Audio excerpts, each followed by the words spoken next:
Hi, my name is Ben Woodruff, and on today's Falconry video, we're going to be putting some jesses on an American Kestrel. Now, when I got into falconry back in the 1900s, which sounds really old, kestrels were viewed as a starter bird, almost a toy to practice until you got a real falcon.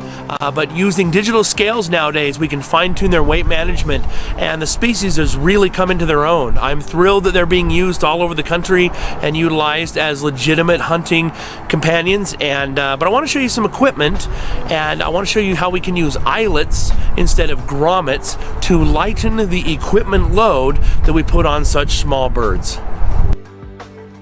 Before we make kestrel jesses, let's take a look at standard jesses. These are made with a two-sided grommet. These grommets are placed into a leather anklet, typically made out of kangaroo hide. Once the grommets are in place, a grommet setter is used to smash the rim and connect the two pieces together. In this case, I have two parts of a grommet setter that have been welded to a pair of vice grips. This makes this process much easier. Once you're done, inspect the grommet and make sure that it'll hold up. Now, when we're dealing with smaller birds such as kestrels, merlins, and sharp-shinned hawks, birds that are often referred to as the microhawks, these birds have delicate leg scales. It's important that the equipment we use is small and as lightweight as possible. One way we can lighten the equipment load is by using a one-sided eyelet instead of a two-sided grommet. I also use wallaby hide instead of kangaroo hide. This is strong and lightweight, but not as tough or as heavy as kangaroo hide.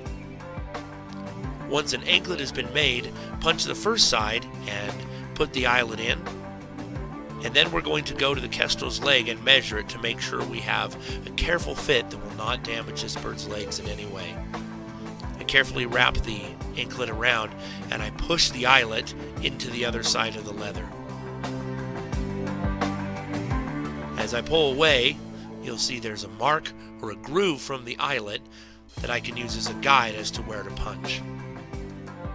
When the other hole has been punched, the eyelet is crimped down with the eyelet setter. These eyelet setters can be purchased at most craft stores. Now you can see the anklet is a little flat, and so I push it to make sure that it's got a circular shape and will smoothly move around the bird's leg. Now it's time to make some jesses. In this case, I am using a very lightweight kangaroo hide, and I want them as light as possible, so as you can see, I keep thinning and thinning the piece I'm going to use to make an Almeri jess. Now I'm going to fold over the tip and punch a hole. Normally this is folded twice and a hole punched through, but I'm only folding once, and that way it's a little lighter weight. Kestrels don't need as sturdy of equipment as other birds. Take out my leather punch the hole in, and then I take the pointed tip on the other end, slide it through, and now I have an Almeri jess. With larger birds, at this point a slit is cut into the bottom of the jess, but most micro falconers use small clip swivels, and so I'm just going to punch a tiny hole in the end to use for those clip swivels. Once your jess is completed, you can now slip it through the eyelet and attach it to the anklet. Now, these jesses that I made, the jesses themselves are a bit thicker than I would recommend for a kestrel. I made them a little bigger so they would show up well for this video, but I would recommend either braided jesses or a narrower jess. But at this stage, your kestrel is ready to go. If you enjoyed this video or would like to learn more about falconry, please subscribe to my YouTube channel.